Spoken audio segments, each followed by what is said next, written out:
আসসালামু আলাইকুম ওয়া রাহমাতুল্লাহি ওয়া বারাকাতুহু। কেমন আছেন বন্ধুরা?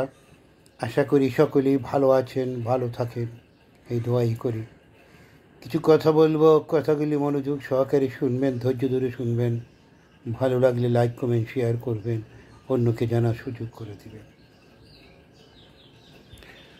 প্রতিটি মুসলিম এই কথাটা জানে, আমার মাটির নিচে হবে একদিন ঘর। অনেক গায়ক খুব সুন্দর করে গান গায়, আমরা মনোযোগ দিয়ে শুনি, কিন্তু এই মাটির ঘরে থাকবই আমি আজীবন। তার জন্য আমার কি করা উচিত সেটা কি ভাবি আমরা?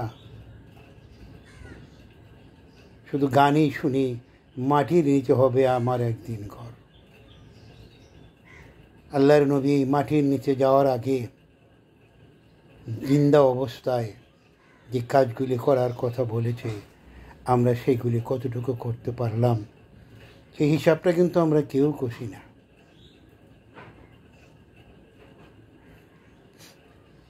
মৃত্যু অবধারিত, মৃত্যু থেকে কেউ পলায়ন করতে পারবে না, সবাই আমরা জানি বুঝি।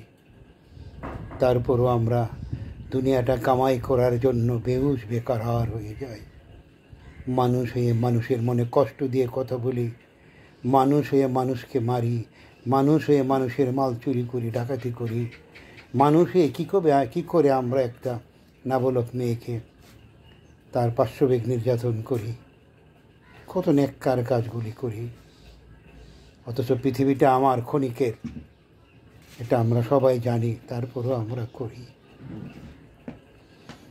পৃথিবীতে সত্যি কথা বলতে একটি, সেটা হলো মরতে হবে। যখন আসে সেটা মিস হয় না, নিয়েই যায়, চলেই যেতে হয়, থাকা যায় না। মনে রাখবেন, আমাদের দেশে মৃত্যু শব্দের অর্থটি আমরা বুঝি না। মৃত্যু শব্দের অর্থ হলো স্থানান্তরিত হওয়া, এক জগৎ থেকে আরেক জগতে প্রবেশ করা। প্রবেশ করতে হলে সেই জগতের রাস্তা হলো কি, আপনি হাওয়া দেখে বাঁচে আছেন, এই হাওয়া আপনি ত্যাগ করতে হবে। তারপরে আপনি ওই জগতে চলে যাবেন, রুহুর জগতে।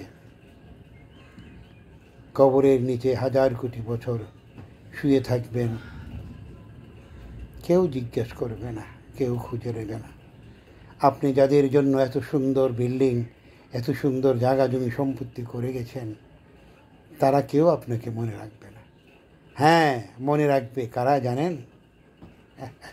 যদি কোনো সদকাজারিয়া কাজ করে থাকেন, যদি কোনো বিশ্ববিদ্যালয়, কলেজ, মাদ্রাসা, স্কুল, এতিমখানা, গরিবের জন্য পানি খাওয়ার ব্যবস্থা, কারো ঘর উঠিয়ে দেওয়া, কারো বস্ত্র নাই তাকে বস্ত্র দেওয়া, এগুলি যদি বেশি বেশি করে থাকেন, তাহলে আপনাকে মনে রাখবে দুনিয়াতেও আখেরাতেও।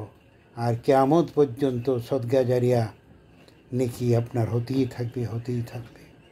তাই অনুরোধ করব, আল্লাহ যাদেরকে অসংখ্য ধন-দৌলত দিয়েছেন, কোটি কোটি টাকার মালিক বানিয়েছেন, আপনারা এরকম কিছু করে যান যাতে আপনি মৃত্যুর পরে আপনার আওলাদ আপনাকে মনে রাখবে না, কিন্তু শত শত মানুষ আপনাকে মনে রাখবে। আশুগঞ্জ হাজী জলিল হাজী উচ্চ বিদ্যালয়, হাদি সাহেবের কথা অনেকেই মনে করে না, কিন্তু স্কুলে প্রতিদিন, প্রতি মুহূর্তে, প্রতি কাগজপত্রে লেখা হচ্ছে। রৌশনারা বালিকা বিদ্যালয়, হাজী সাহেবের স্ত্রীর নাম, সেটা সবসময় লেখা হচ্ছে। আমরা হয়তো অনেকে চিনিও না ওনার ওয়াইফকে। ফিরোজ মিয়া মহাবিদ্যালয়, ফিরোজ মিয়া দুনিয়া থেকে চলে গেছে, ভাই ব্রাদার ছেলে মেয়ে হয়তো কেউ তাকে মনে রাখেনি, মনে রাখবেও না। কিন্তু কিয়ামত পর্যন্ত যতদিন বেঁচে থাকবে ফিরোজ মিয়া মহাবিদ্যালয়, এই ফিরোজ মিয়ার নামটি খাতা কলমে শত শতবার লেখা হবে। তাই সবাইকে বলবো, আসুন আমরা সবাই রমজানে সদকা জারিয়ার কাজ করি, আনন্দ ফুর্তি না করে কিয়ামতের দিনের মাটির ঘরে যে শুভ, ওই ঘরের কিছু সামান তৈরি করি, সামান দেই, মানুষের সাথে ভালো ব্যবহার করি, ভালোভাবে চলি, তাহলেই তো আমরা মাটির ঘরে আরামে থাকতে পারবো।